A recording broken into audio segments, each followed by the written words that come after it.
Hi folks, Scott Carnegie here with the Libertarian Party of Canada, Winnipeg South Centre. Just finished watching the debates on CBC tonight between the political party leaders here in Canada. You had the Liberal, PC, Bloc Québécois, the Green Party, and the NDP represented.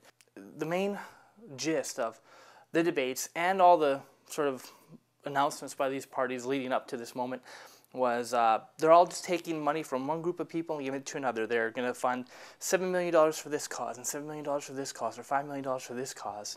And really they're just all funding different causes. That seemed to be most of what the debates about tonight were as well.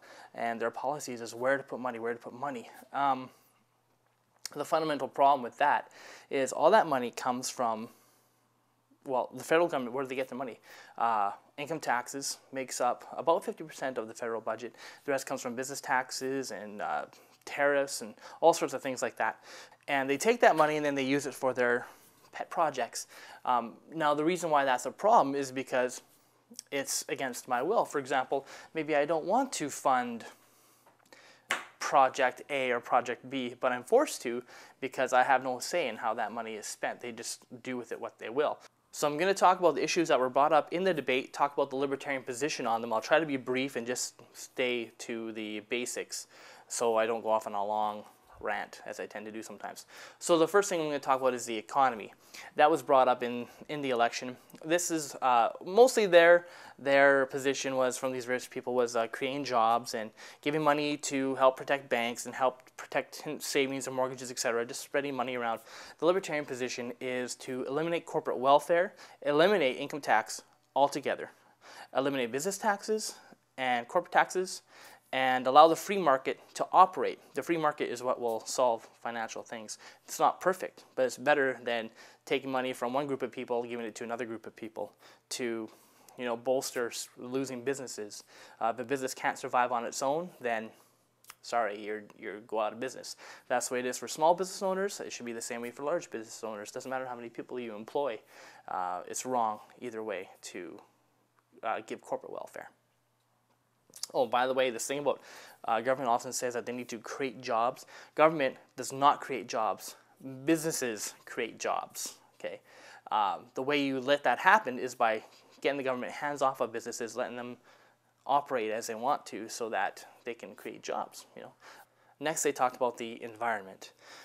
Now, some of these parties, mostly their plan is to tax polluters and tax these people or shift taxes to this burden or take taxes off this people. It's just shifting taxes. That's what most of this conversation tonight was shifting taxes here and there. What the libertarian position is, what solves the environment problem is private property. If there's more private property, then people will have the incentive to protect that private property. So if it is polluted, they have recourse to sue people polluting their private property. If the plant down the road is dumping into the river and I happen to own this section of river, for example, then I have the right to sue them, maybe stop them from doing it because that's my private property that they're affecting. I mean, there's a whole bunch of stuff that can go from that, but that's the basic thing with environment. The next thing they talked about was the Canadian sacred cow healthcare and our nationalized healthcare system. Universal healthcare, socialist healthcare, communist healthcare, whatever you want to call it. Some of the positions they had was more money for training.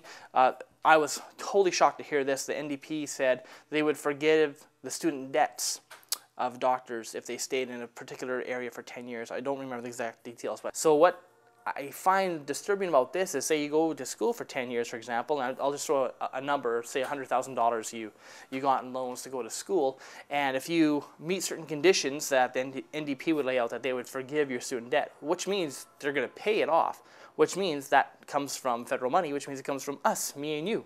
So we're paying for doctors to go to school. No, how about doctors pay for themselves? I went to college, I paid for it myself, I got loans, I eventually paid them off.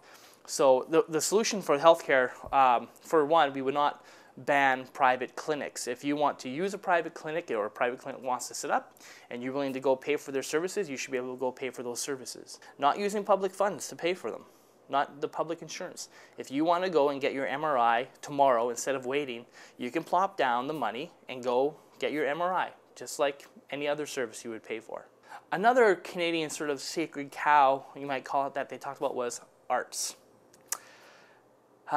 Really, it's just, it sounded like people looking for handouts. You know, they had a video from an artist that wanted to hear about funding, and you know, art is valuable. Films and television. I happen to work in broadcasting.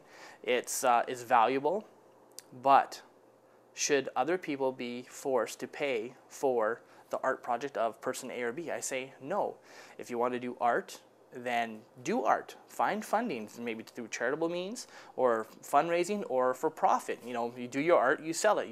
That's the living. Providing funding for all these arts program is again meddling in the free market. If a certain artist or art company or the ballet, for example, can't survive on its own without federal money or public money, then maybe they shouldn't be in business or find a better way to do business. When you put public money into arts programs, there's no incentive for them to be more efficient. Arts are good, absolutely, but they should be able to stand on their own.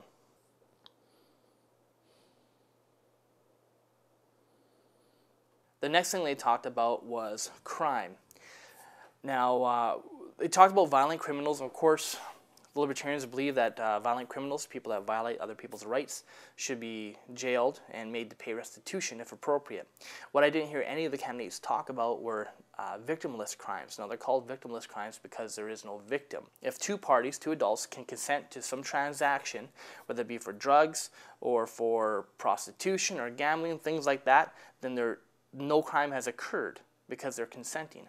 Things like this, these sort of laws would be repealed. That will cut down on the policing necessary for these things, jail space for consensual crimes, and the whole system altogether that's overloaded, and you have to wait weeks and weeks to get a trial set or to have your day in court because these consensual crimes are being put through the system. So let's eliminate that. Then they talked about Afghanistan. Canada is currently in Afghanistan as part of the UN security force to police and do things like that. The libertarian position is that we should not have an interventionist foreign policy. We should defend our borders. So that means bring people home and defend Canada.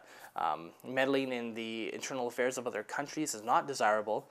With the libertarian position, non-interventionist position, defend ourselves, defend Canada, but don't interfere in the internal affairs of other countries. A question was asked to the people in the debate, what's the first thing you would do if you were elected prime minister? Now, the bloc leader has something interesting to say. He said, I know I'm not going to be a prime minister. Two people at this table are going to be prime minister, one of those two people. So I thought that was kind of nice to have. That was the only dose of realism, really, the whole night, and true honesty from a politician the whole night. Now, this is interesting. The Green Party said they would implement proportional representation. I like this idea. If you get time, look up proportional representation. It's basically a way of more Canadians having representation in Parliament. Because right now, if you vote for Liberals and Liberals lose the election, well, you have no representative, right? Because the guy you voted for was lost, so you have no voice. And so proportional representation is kind of interesting. The Liberals said they would deal with the economic crisis, saving mortgages, savings, and pensions. Again, this is more welfare for banks and just anybody. You know, let the free market handle these things. If you can't afford to buy a house, then don't buy that house. That solves the mortgage problem there. Banks shouldn't be lending money to people that can't afford it. These bank failures in the U.S. are the result of bad business decisions, and they shouldn't be bailed out because of that. If a business makes bad business decisions, they have to face repercussions. How about this? How about we eliminate all income taxes and the corporate taxes, and what else did I write down here? Stop corporate welfare, allow the free market to operate. That's going to solve a whole lot of economic things right there, just by doing those 4 things. Let's give it a try. Why not? How about we quit taking money from people against their will, let them keep it in their pocket and spend it and see what happens there. So there's just a couple of things from the libertarian position about some of these issues addressed in the debates. You know, the debates were the same old, nothing different, nothing unique or exciting, or, you know, not that politics is usually exciting, but nothing for people to really get excited about in order to, you know, maybe inspire them to vote, for example. So the libertarian position, not a position that's commonly heard in Canada, which is why I'm doing this video. Let you know what the Libertarian Party of Canada would do in situations like this with these issues. So, see y'all till next time.